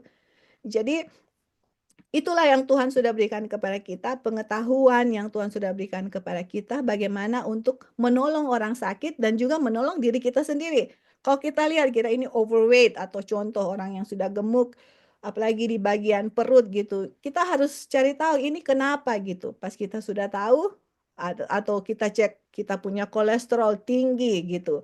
Kenapa gitu loh. Jadi ya seperti itulah kita harus lihat makanan apa yang kita makan. Kalaupun masih makanan yang manis dari buah-buahan, ya mungkin kita cari buah-buah yang glycemic indexnya rendah. Karena kan yang kita perlu dari buah itu apa? Vitamin, mineral, fiber. Di situ juga ada vitamin, mineral, dan fiber. Jadi makanannya bervariasi gitu. Makan banyak sayur-sayuran. Sayur-sayuran indeks glycemic indexnya rendah gitu ya. Yang banyak biasanya di buah-buah. Oke, jadi ini kita mau baca sama teman-teman. Ada satu cerita yang Ellen White kasih dan juga kutipan terakhir. Kutipan terakhir kita harus lihat ya teman-teman. Kutipan terakhir ini yang bikin kita bilang, aduh Tuhan, please help me. Oke, please help me. Nah ini kita mau baca kutipan Ellen White. Perhatikan di sini karena disinilah inti yang bikin orang banyak kesalahan dalam health reform. Oke, kita baca ya. Oke, dia bilang, susu dan gula dalam jumlah besar yang dikonsumsi bersamaan dapat membahayakan. Oke, Ellen White bilang apa? Berbahaya. Dikonsumsi ini dalam jumlah yang besar dibilang ya. Terus kita sudah baca kenapa berbahaya, kita sudah belajar di atas, tapi kita lihat dia punya kutipan. Dia bilang, keduanya memasukkan kotoran ke dalam tubuh. Jadi gula ini yang kalau orang mau bikin cake, orang mau bikin puding, mau bikin custard atau apapun, gula dengan susu, ini bukan malah membuat kita punya tubuh sehat, tetapi malah dibilang memberikan kekotoran di kita punya tubuh. Terus ini dibilang, kenapa susu dengan gula? Kalau gula kita sudah tahu ya, kita sudah tahu kenapa. Nah kalau susu kenapa? Ini Ellen White bilang, hewan yang menjadi sumber susu tidak selalu sehat. Nah, pertanyaannya, contoh, oke, kalau kita konsumsi susu, pertanyaannya, apa kita tahu binatang yang diambil dia punya susu itu sehat atau enggak? Gitu, contoh ya. Biasanya susu-susu, yang di susu hewan yang dijual itu, kalau kalian lihat bagaimana binatang itu diperlakukan, mereka disuntik antibiotik, mereka disuntik hormon, supaya sapinya itu gemuk dan mengeluarkan banyak susu. Begitu juga ayam disuntik hormon supaya mereka cepat besar dan dijual di toko-toko. Makanya itu dibilang hewan yang diambil susu itu nggak selalu sehat, karena kita nggak tahu kondisi binatang itu bagaimana, apakah sapi itu sehat atau enggak. Jadi kalau sapi itu sakit terus saya konsumsi susunya, saya juga akan mendapat penyakit dari binatang itu sendiri gitu. Jadi kalau kita mungkin saya tahu hewan yang saya konsumsi itu sehat atau hewan itu saya pelihara sendiri, well go ahead ya. Maksudnya nggak akan ada penyakit yang bisa membahayakan kita dari hewan yang sakit. Itu ya Ellen White bilang, hewan yang menjadi sumber susu tidak selalu sehat. Terus dia bilang, ini yang Ellen White bilang ya, coba kita perhatikan baik-baik. Interesting. Dibilang, jika kita tahu bahwa hewan berada dalam kondisi kesehatan yang sempurna, saya sarankan agar orang-orang mengkonsumsi daging lebih awal daripada susu dan gula dalam jumlah besar. Ini dia teman-teman. Ellen White bilang, kalau hewan itu dalam kondisi yang kesehatan yang sempurna, dibilang in perfect health. Ini hewan. Ellen White anjurkan lebih baik makan daging yang hewannya itu sehat daripada makan susu dengan gula dalam jumlah yang besar.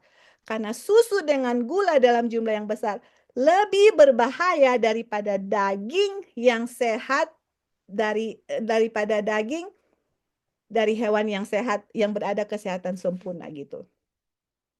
Nah, ini yang kita lihat kesalahan di orang yang mau health reform atau reformasi kesehatan.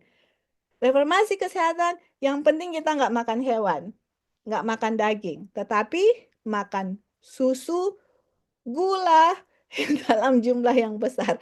Malah itu lebih berbahaya daripada makan makanan daging itu daging hewan yang sehat dan kesehatan yang sempurna. Dia bilang hal ini tidak menimbulkan bahaya seperti yang ditimbulkan susu dengan gula. Nah, teman-teman kita sudah lihat tadi ya, bagaimana susu, gula, dia punya bahaya, bisa fatty liver, bisa bikin orang kena heart attack, bikin orang stroke, makanan untuk orang yang kanker, dari percobaan kepada tikus yang makan banyak gula, terdapat sel kanker di situ, membuat kita punya perut sakit, bikin leaky gut, bikin penyakit autoimun. Banyak sekali penyakit yang ditimbulkan oleh gula itu sendiri gitu. Makanya Ellen White bilang, kalau ada hewan yang kesehatannya sempurna, nggak sakit hewannya itu lebih baik makan daripada susu dengan gula dalam jumlah yang besar yang menimbulkan bahaya. Di other side, untuk orang-orang Aton yang mau health reform, yang penting nggak daging, tapi makan susu, gula, makan tepung-tepung yang bikin makanya sometimes ini ya bilang kekurangan pengetahuan bikin orang binasa.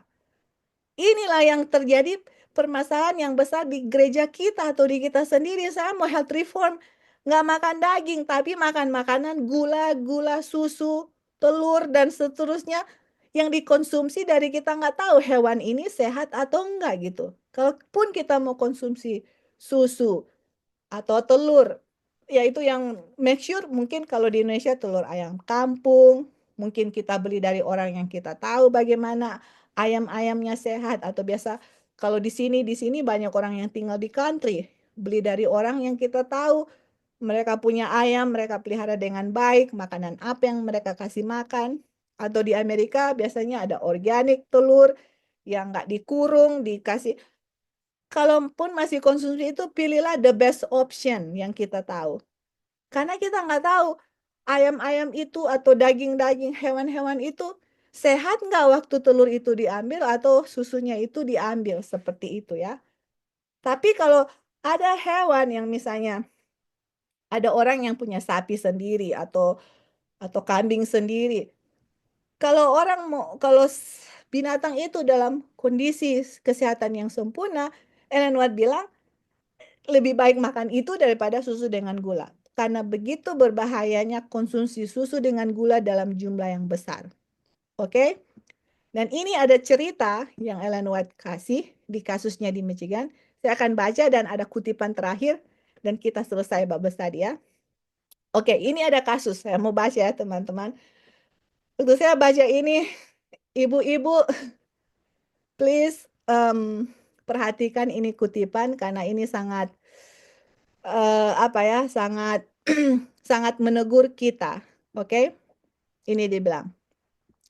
Ada sebuah kasus di Michigan yang akan saya sebutkan. Jadi ini kasus di Michigan yang Ellen White mau kasih cerita. Dia bilang, kasus itu melibatkan seorang pria berpenampilan fisik yang baik. Saya sebelumnya telah berbincang dengannya tentang gaya hidupnya dan saya dipanggil untuk menjenguknya saat ia sakit. Oke, jadi ada seorang pria yang berpenampilan baik, tapi dia dipanggil waktu orang ini sakit. Dan kita lihat kenapa dia sakit, oke? Saya tidak suka tatapan matamu, kata saya. Jadi orang itu lihat Ellen White, terus Ellen White bilang, saya nggak suka bagaimana kamu melihat saya punya mata.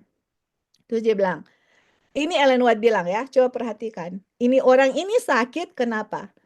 Ia mengkonsumsi gula dalam jumlah yang besar. Dan untuk menjawab pertanyaan saya, mengapa ia melakukan ini? Jadi orang ini sakit, kenapa? Karena dia mau makan gula dalam jumlah besar. Terus Ellen White tanya, kenapa kamu makan gula dalam jumlah yang besar? Terus ini dia bilang, ia mengatakan bahwa ia telah berhenti mengkonsumsi daging dan tidak tahu apapun yang dapat menggantikannya selain gula. Aduh, ini dia ya, teman-teman. Dia bilang, dia ini sakit. Ini kan yang terjadi di gereja kita. Yang penting jangan makan daging. Health reform, kasih berhenti itu ikan, kasih berhenti itu daging. Tapi yang terjadi orang ini konsumsi gula. Inilah yang saya lihat ya teman-teman. Bikin nama jelek itu health reform. Atau orang bilang vegetarian. Makanya sometimes orang bilang, oh dia vegetarian tapi kok dia sakit kanker, kena gula, kena ini. Katanya vegetarian. Jadi namanya yang bilang vegetarian itu sudah jelek. Oh katanya reformasi kesehatan, tidak makan daging. Itu kenapa? Itu karena semua pikiran kita jangan makan daging gitu. Tapi gula, telur, susu nggak berhenti gitu ya. Makanya tadi itu malah justru berbahaya daripada daging. Dan ini yang terjadi di kasus di Michigan yang mana orang ini sakit. Orang ini sakit, dia stop makan daging, tapi dia tidak ada makanan yang bisa gantikan selain gula. Terus dia bilang, makanannya tidak memuaskan. Perhatikan ini ibu-ibu, oke? Ibu-ibu ready ya? Kita mau baca kutipannya, oke? Pria ini menderita hanya karena istrinya tidak tahu cara masak. Oh.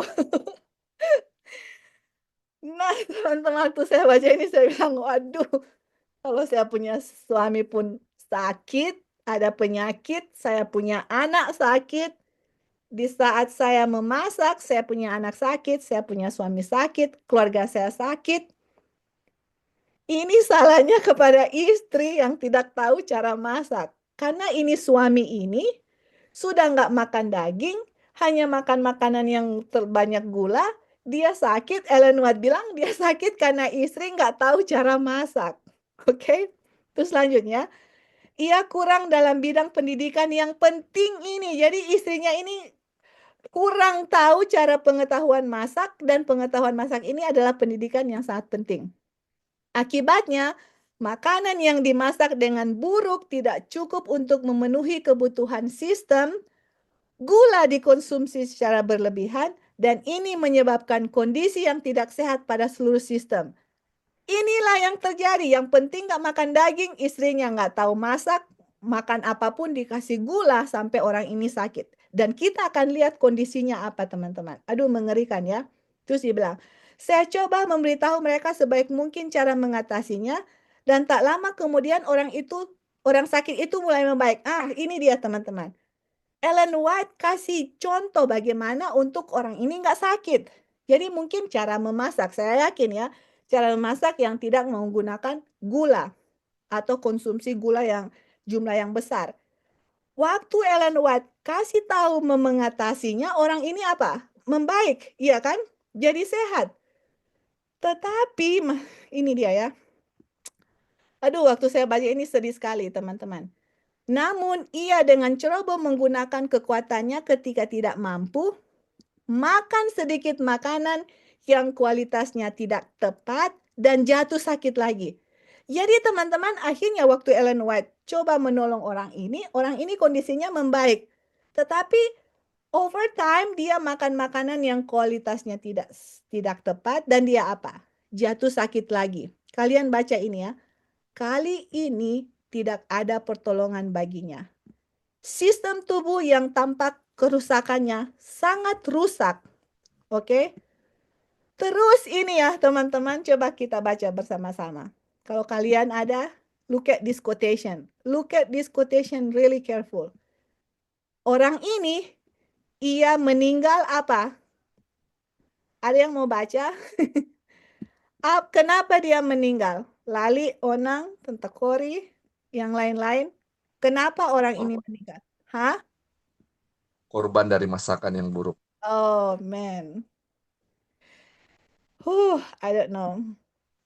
Makanya, apa itu definisi makanan? Definisi makanan adalah kita makan untuk sehat. Ada nutrisi, bergizi, ada vitamin, mineral, dan serat. Makanan, kalau gula, teman-teman yang sudah diproses, nggak ada gizinya. Sama sekali nggak ada. Apa itu makanan yang membuat kita sakit? Itu toksin. Toksin atau toksin atau zat racun, kalau masuk di tubuh kita itu bukan memberi kesehatan, malah memberikan apa? Penyakit. Gula, teman-teman, yang nggak ada fiber, yang nggak ada mineral, nggak ada gizinya, that is not food. Itu bukan makanan. Makanan itu memberikan makanan itu harusnya menjadi kita punya medicine, kita punya obat untuk kita. Anything yang kita masukkan di kita punya tubuh yang bukan membuat kita sehat, itu is not food, it's toxin. Apapun yang kita masukkan, kenapa teman-teman? Karena apapun yang kita masukkan di tubuh kita bisa membuat kita sehat atau apa? Orang bisa mati. Ini bukan main-main ini. Hukum 10 hukum, thou shall not kill. Apa itu? Kamu jangan membunuh. Ibu-ibu yang nggak tahu masak makanan yang sehat, ini bisa membunuh keluarga. istrinya ini tidak tahu masak sampai suaminya meninggal. Do you guys see it? Betapa pentingnya ini pekabaran dan betapa pentingnya kita harus tahu masak makanan yang sehat. Ini teguran untuk saya pribadi loh. Karena apa yang saya masak, apakah ini untuk kesehatan saya punya anak-anak, saya punya suami, saya sendiri, atau malah saya kasih makanan yang orang pikir makanan ternyata bukan. Makanan yang nggak ada gizi sama sekali. Bukan memberikan kekuatan kepada saya, malah membahayakan saya. Es krim, susu, gula, telur. Kita nggak tahu binatang yang diambil itu sehat atau enggak. Gulanya itu udah nggak ada vitamin dan mineral dengan fiber, di situ udah nggak ada. Ini kalau kita kasih makan keluarga kita, bukan ibu-ibu, mungkin bapak-bapak juga ya kalau kasih makan kita punya keluarga. Jadi I'm not saying ini kutipan Ellen White yang menegur saya pribadi, orang bisa meninggal gara-gara apa yang saya kasih makan. Dan kutipan terakhir teman-teman, I don't know what else to say, but this is what Ellen White bilang ya. Adalah dosa untuk menempatkan makanan yang tidak disiapkan dengan baik di meja. Apa dibilang? It is a sin to place a poorly prepared food on the table karena the matter of eating, karena cara orang kita memakan itu concern the well-being of entire system. Jadi, apakah kita taruh makan makanan di meja sembarangan? Oke, yang penting sudah ada makanan. Kita harus tahu, ini makanan sehat atau ini makanan yang tidak sehat. Adalah dosa untuk place poorly prepared food. Apa itu poorly prepared food?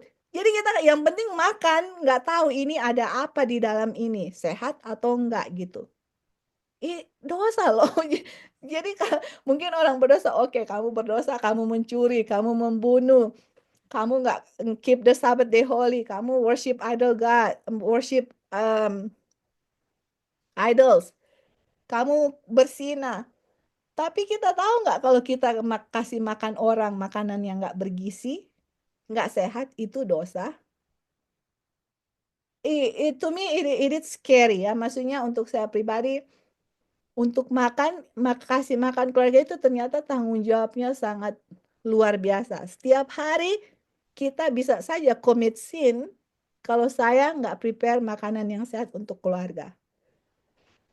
When I read this, I was like, oh Lord, help me. Maksudnya, aduh, bantu kasih hikmat dari surga supaya kita bisa kasih makan makanan yang sehat. Karena Tuhan menginginkan, dia bilang, umatnya untuk appreciate, menghargai the necessity of having food, kebutuhan untuk menyediakan makanan atau mempunyai makanan, prepare in such a way that will not make sour stomach. Jadi Tuhan mau kita menyiapkan makanan yang nggak membuat kita punya perut itu sakit gitu. Atau apa yang menyebabkan kita punya perut sakit tadi? Sugar atau gula tadi ya kita sudah bilang. Karena gula itu menyebabkan dysbiosis, bakteri yang jahat itu tumbuh lebih banyak dan menyebabkan good bakteria yang breakdown karbohidrat nggak bisa melakukan tugasnya sampai karbohidratnya itu tidak dihancurkan, malah dibikin fermentasi di perut sampai perutnya sakit gitu, sour stomachs. Dan sour tempers. Jadi kita akhirnya konsekuensinya kita punya temper juga kayak jadi sour gitu loh. Jadi tidak baik ya. Makanya dia bilang, let us remember, mari kita ingat, ada practical religion in the love of good bread. Ada praktek yang baik itu di keagamaan di dalam roti yang baik. Teman-teman, semakin kita pelajari mengenai ini, semakin kita perlu harus ada cooking class atau bagaimana menyiapkan makanan yang baik. Karena tidak cukup saya bilang nggak boleh ini, nggak boleh itu, mesti begini, mesti begitu, tapi harus kasih contoh bagaimana bikin makanan yang enak. atau makanan atau roti yang baik. Jadi di cooking class itu yang kita pelajari itu bikin roti yang nggak perlu pakai ragi, nggak perlu pakai baking soda, baking powder. Mereka bikin enak, dan kemarin itu 2 minggu lalu dan kemarin kita bikin donat. Oke, donat itu nggak perlu digoreng, dibakar, dan donat itu nggak pakai apa namanya, tepung terigu yang dari wheat itu. Nanti kita ajar ya, tapi itu dari sunflower seed, dari biji bunga matahari. Kalian bisa pakai dari tepung dari almond, atau dari buckwheat, atau dari, yang penting nggak gluten, dari potato atau dari kentang, dibikin dan pakai coconut sugar. Teman-teman, itu dia punya donat itu bisa jadi juga roti, empuk gitu loh. Dan itu kenapa empuk? Karena di dalamnya itu ada sunflower seed atau biji bunga matahari yang di blender itu, terus pakai kentang, terus pakai pakai flour atau pakai tepung, tapi jangan pakai tepung yang dari wheat. Terus dia punya sugar pun dari coconut sugar, atau kalian bisa pakai madu dari dates atau dari gula batu. Enak, anak-anak suka gitu. Dan waktu kasih makan itu, sometimes kalau orang kasih makan saya makanan donat ya, sometimes mungkin kita rasa bersalah ya, aduh kasih makan donat sudah banyak gula, ada telur lah, ada susu lah, digoreng lah, pakai ini. Waktu anak-anak makan itu, saya nggak ada rasa guilty, nggak ada rasa bersalah, karena di donat itu sendiri, atau di sini bilang the loaf of good bread, itu banyak gizinya, dari biji bunga matahari. Kita pakai flaxseed, pakai kentang, kita pakai almond flour atau tepung yang dari almond, bisa pakai tepung-tepung yang lain yang penting tidak dari gluten gitu. Dan dibakar gitu, bukan digoreng. Enak gitu anak-anak. Kalau kalau saya punya anak suka, paling orang yang dewasa yang makan juga pasti suka gitu loh. Jadi harus ada apa? Harus tahu bagaimana ibu-ibu cara memasak. Bagaimana cara masak yang nggak pakai. Bagaimana bikin roti yang gluten free, yang sugarnya tidak banyak. Bagaimana kita punya makan pagi, siang, atau sore masih makan. Bagaimana kondisi gizi dari keluarga. Apakah memenuhi? Kalau tidak makan daging, apa yang saya harus prepare gitu. Itulah pengetahuan yang harus kita tahu sebagai ibu-ibu, karena bisa saja anggota keluarga kita meninggal sebagai korban masakan yang buruk kalau kita nggak tahu memasak. Seperti itu. Jadi teman-teman, inilah presentasi mengenai gula yang saya mau bawakan kepada teman-teman. Karena gula ini bukan suatu hal yang biasa, ini sangat luar biasa yang mungkin mempengaruhi kita punya kesehatan yang mungkin kita tidak tahu. Kenapa saya sakit ini? Akhirnya pas kita tahu. Dan nanti berikut-berikut kita akan coba kasih resep untuk kita. Kalian bisa bikin ayam, oke? Bisa bikin ayam dari lentil, oke? Nggak perlu ayam dari daging-daging buatan atau dari apa namanya, dari tepung gluten itu nggak perlu. Kita akan nanti kasih ajar ya untuk bagaimana bikin tekstur ayam dari lentil. Hanya dari lentil teman-teman. Oke. Jadi anyway, puji Tuhan kita bisa selesaikan pelajaran hari ini mengenai gula. Nanti berikut kita akan sambung lagi ya. Mungkin kita akan sambung dengan bagaimana toksin atau bagaimana pengaruh bahan-bahan yang kita konsumsi, lotion, parfum, atau dari kita punya cara masak itu, dan apakah itu karena toksin juga itu, atau bahan-bahan yang beracun itu bisa membuat dysbiosis atau yang tadi ketidakseimbangan bakteri di kita punya tubuh. But we can learn, dan bagaimana juga untuk replace itu ya. Jadi di medical missionary bukan hanya dibilang kalian nggak boleh ini, nggak boleh ini, tapi apa dia punya alternatif. Don't worry, we gonna go there semua. Jadi semuanya itu ada solusi, dan solusinya itu lebih baik malah daripada yang sebelumnya. Oke, tadi di sini ada sister Kak Warlindas lagi raise hand. Silakan, ada pertanyaan atau komentar? Yes, tadi kan dibilang health reform, right? Ya. Setahu saya memang health reform itu no konsum telur, ya, itu udah pasti kan kalau health reform itu. Mengenai susu, saya sih seumur hidup saya, mungkin masih kecil saya pernah minum susu dari sapi ya, milk. Usually saya minumnya dari kedelai. Tapi saya ganti setelah terlalu lama kedelai karena tempe juga kedelai, tofu juga kedelai, jadi ganti almond milk and sekarang coconut milk gitu.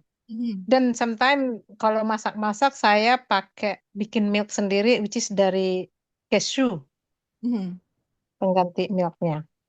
Nah, memang gula itu saya belum pernah beli gula lah ya. Nggak pernah ada di dapur saya ada gula. Sejak saya dibesarkan di rumah orang tua saya juga, orang tua saya belum pernah beli gula pasir itu loh. Yang ada ya gula aren itu yang apa? Yang aren ya, tahu kan gula Ya. aren? The brown one. Yes. Ya. So kalau yang brown itu sehat tadi dikatakan ya. So, you said itu is good, right? Yeah, natural sugar Yang gula aren. it's good. Yeah, natural sugar Yeah. yang proses. Yeah. Nah, jadi kalau milk yang saya gunakan ini dari cashew atau coconut milk itu that's okay, right? I mean, okay, it's good, right? Not only okay. Yeah, that's good. Yeah. So, ya tadi tuh memang telur itu memang kita udah nggak konsum lagi telur. My question is, sehat nggak sih kita itu mengkonsum fake milk? I mean, not fake chicken, fake. Chicken meat. Fake chicken. Fake chicken yang ini ada di kayak ada itu mereknya Morningstar, something like that. Okay. Kita beli selalu di tempat yang inilah Vegetarian. apa namanya yang organic place dan semuanya fake. Yes. Apalagi suami saya ini Indo ini makan dikukus aja tales atau singkong itu sudah enak rasanya bagi saya. Tapi bagi dia, what you eat katanya. Plain like that, dia nggak bisa makan kayak gitu. Dia orangnya yang namanya dibesarkan di keluarga orang putih sini, cheesy dan creamy makannya dia. Yeah. Saya kalau misalnya masak sup sayur-sayuran agak watery gitu, dia nggak maunya cheesy gitu. Tapi yang saya gunakan cheese yang di sini juga yang fake punya, yang tidak asli terbuat bukan dari binatang, dan juga krim kita juga bukan terbuat dari binatang ya, dan bukan dari dairy gitu. Pertanyaan saya, apakah itu baik ya saya gunakan ya? Karena dia makanannya suka cheesy gitu. Jadi saya membeli itu cheesy yang palsu-palsu itu yang saya baca juga ingredientnya sih. Yes. Tapi processing kan semua proses food. Iya. Gimana itu? Yes, that's a very good question. Itu pertanyaan yang sangat baik. Jadi orang-orang yang biasa misalnya, oke, saya nggak mau makan chicken kan, perginya ke apa? Fake chicken. Saya nggak mau makan real cheese. Larinya kemana? Ke fake cheese atau bukan fake cheese, cheese yang bukan dari binatang. Permasalahan dari fake chicken atau any fake meat product adalah kenapa itu kayak gooey atau kayak dia punya texture itu seperti itu daging beneran itu karena ada gluten. Oke, atau biasanya mereka campur dengan isolated protein. Isolated protein itu jadi proteinnya itu sudah diproses sampai mereka bikin hanya isolated protein, misalnya pea protein atau soy product. Nah, permasalahan dari fake meat itu atau makanan-makanan daging buatan itu adalah pertama dari gluten ya. Dia punya Makanya teksturnya itu seperti daging itu gluten. Nah, kalau Kak Linda ikut pembahasan sebelumnya itu gluten itu sangat berbahaya untuk kita punya tubuh, menyebabkan penyakit atau imun. Jadi gluten itu Sorry, ya, yang kita pilih yang free gluten dong. oke. Kalaupun misalnya free gluten, kalaupun misalnya ya free gluten, itu fake meat itu sudah processed food yang biasanya mereka pakai preservative. Semua makanan yang proses itu harus di-preserve, ada dia punya bahan preservative, dan juga bahan-bahan pengawet, dan juga itu harus high content of salt. Dia punya salt itu tinggi, dia punya salt itu untuk preserve dia punya apa namanya, dia punya mau fake chicken kayak, mau fake beef kayak, mau fake apa. Kalaupun misalnya gluten free, sekarang pertanyaannya, apakah yang dibikin itu, apakah itu organik? Oke, itu pertama. Apakah itu nggak pakai pengawet? Itu kedua. Apakah itu dia punya konten itu, dia punya salt itu gimana gitu. Jadi kalau udah ada pengawet dengan high content of salt, walaupun nggak ada gluten di situ, it's really bad for our health gitu. Sangat tidak baik. Sometimes, oke, lebih baik konsum daging yang kita tahu hewannya itu sehat daripada konsum fake meat. Karena sometimes fake meat itu lebih berbahaya ke tubuh kita daripada makan daging yang kita tahu, misalnya kita pelihara daging itu, hewan itu. Tadi yang Ellen White bilang ya, lebih baik makan daging daripada susu dengan gula dalam jumlah yang besar. Fake meat itu sometimes lebih berbahaya daripada meat itself. Kalau kalian baca dia punya ingredients, oke? Ingredients, and then you compare. Sometimes meat atau daging-daging buatan itu lebih berbahaya daripada daging beneran. Makanya banyak orang yang health reform, yang penting jangan makan daging beneran. Yang penting makan daging-daging buatan. Justru malah daging buatan itu sometimes lebih dangerous daripada daging yang real daging. Itu mengenai daging. Cheese, kalau keju. Keju-keju itu yang orang nggak itu kan biasa dari binatang gitu. Tapi sometimes keju-keju pun yang dari fake itu yang mereka beli itu, yang dijual di toko itu, mereka itu dari saturated fat, dari oil yang saturated. Oke, terus habis itu dari preservative atau bahan-bahan pengawet, high content of salt gitu. Jadi kalaupun memang mau really health reform, kalau memang mau reformasi kesehatan yang benar-benar reform, kita itu bisa bikin meat itu nggak perlu dari buatan-buatan dari luar. You can make it from lentil gitu. Makanya tadi kita bilang nanti in the future kita bisa teach apa yang kita belajar ya untuk bagaimana bisa bikin daging. Maksudnya bukan daging buatan, itu dia punya tekstur itu kayak ayam begitu, kayak ayam. Tapi dari lentil nggak ada bahan pengawet apapun di situ gitu loh. Dan kemudian keju itu bisa dibikin sendiri juga gitu dari cashew. Oke, dari cashew bisa bikin dari pea, dari apa bahasa Indonesia kita nggak tahu. Dari pea yang warna yellow split pea, bisa bikin cheese dari situ. Nah, bagaimana bikinnya? Nah, itu bisa diajarkan di pelajaran berikut supaya kita itu nggak konsumsi semua ya, namanya kalau sudah dijual di toko, walaupun di label health food atau fake cheese, bukan dari itu, tapi selalu ada hidden ingredients yang tidak baik untuk kita punya kesehatan.